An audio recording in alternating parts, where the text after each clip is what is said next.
Hey guys, what's up? This is Panzer Dragon, and today we'll be doing episode 11 of Mechanics. This series is all about showing you flash tricks if the champion has them, or just showing you some cool tips and tricks with them. And in this series, we'll be going through every champion in the game, as every champion has something unique about them and only they can do. In this video, we'll be featuring Nami, Nasus, Nautilus, Nidalee, Nocturne, and Nunu. Anyways, with all that being said, let's get started.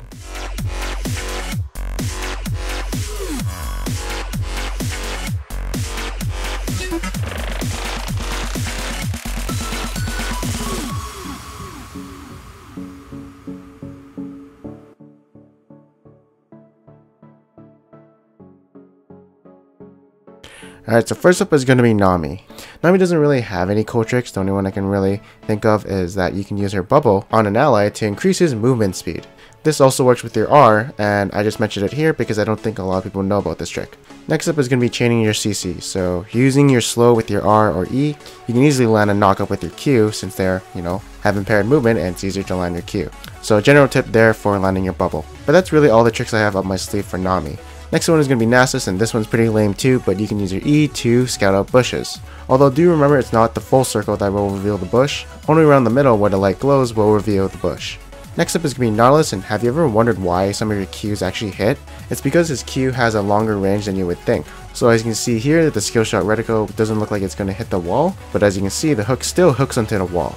So it's a good tip to know if you are ganking somebody or getting out of ganks. Next one is going to be interesting. So say there's a displacement move on the enemy team. If you cast your hook when the displacement hits you and your dredge hook is still going, you'll be transported to where the dredge hook landed as long as the displacement skill came before the dredge hook lands onto the terrain.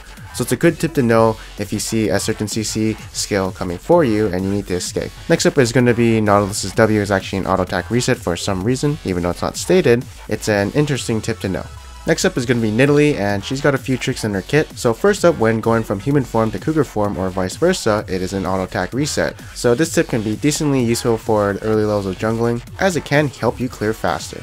Next up is going to be a trick with jungle Nidalee, and it's kind of known, but basically what you can do is smite a minion or something weak and kill it with your smite, and then since you killed it, your cougar form W will reset and you get an extra hop. So a really good tip to know if you're in a sticky situation. Then of course there's going to be a few wall hops with Nidalee, but I think you guys already know the majority of wall hops that you can do with her. It can be useful for going around wards if you know where they are, of course. And next up is going to be Nocturne, and this is going to be one of the tricks I use very often with them. Basically, when you use your ultimate, did you know you can cast spells in midair? So once you're very close to your enemy with your ultimate, you can cast the Q, so that you do get an ensured hit on your enemy, and then you get a secure dust trail following them. Also, flashes can't break his tether if he's really close to you, since the leash range is higher than the flash. And last but not least is going to be Nunu. The only trick I can really think of is that when using his ultimate in a bush and the enemy doesn't have vision of you, you cannot see Nunu or the circle being channeled, so he can surprise you with a, fully channeled ultimate and kill you. Although you can see the ice crystals forming around your character, or see that your character is slowed if you look closely enough. Hey guys, so thank you guys for watching this video. I hope you guys enjoyed it. If you guys did enjoy this episode, maybe you'll enjoy previous episodes 3 right up there. So again, click those links if you want to learn about another champion or whatever. And I will see you guys next time, because I am Panzer Dragon. I said that wrong. I said the reverse. Oops.